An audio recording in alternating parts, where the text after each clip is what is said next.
ನಾನಾರು ಕಶ್ಯಪ ಬ್ರಹ್ಮನ ಮಗ, ವಿಧಿಗರ್ಭ ಸಂಜಾತ, ಚತುರ್ಮುಖ ಬ್ರಹ್ಮನ ಮೊಮ್ಮಗ. ವಿಧಾರ್ಥನಿಂದ ವಿಧಿಬರಹವನ್ನೇ ಬದಲಾಯಿಸಿ ಮರಣವನ್ನೇ ಮೆಟ್ಟಿ ನಿಂತ ಮಹಾವೀರ. ಆದಿತ್ಯ ಮಕ್ಕಳ ಅಟ್ಟಹಾಸವನ್ನು ಸುಟ್ಟು ಆದಿತ್ಯ ಅಟ್ಟಹಾಸವನ್ನು ಮಟ್ಟ ಹಾಕಿದ ಸಾಹಸಿ. ಅತಲ ವಿತಲ ಸುತಲ ರಸಾತಲ ತಲಾತಲ ಮಹಾತಲ ಪಾತಾಳಗಳನ್ನು ಪಾದದಡಿಯಲ್ಲಿ ತುಳಿದಿದ್ದ ಪರಾಕ್ರಮಶಾಲಿ. ಅಡಿಯಿಟ್ಟರೆ ಬಿರಿಯುವುದು ಭೂಮಿ, ತಲೆ ಎತ್ತಲು ಬೆಚ್ಚುವುದು ಭಾನು, ಕೈ ಎತ್ತಲು ಸೃಷ್ಟಿ.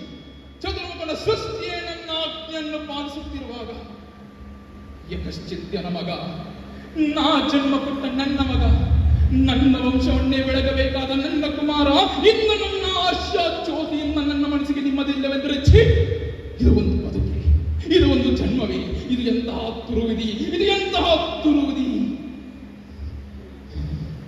ನಾನೇ ಸರ್ವಶಕ್ತನೆಂದು ಅಂದುಕೊಂಡಿದ್ದರೆ ಅದಾವ ಶಕ್ತಿ ನನ್ನ ಎದುರಾಗಿ ನಿಂತು ಕಾಡುತ್ತಿದೆ.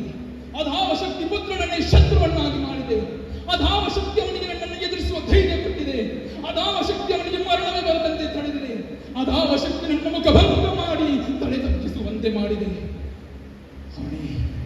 ಅವನೇ ಆ ದುಷ್ಟನೇ, ಆ ನನ್ನ ಕುಲವೈರ್ಯದ ಹರಿಯೇ ಇದಕ್ಕೆಲ್ಲ ಕಾರಣ.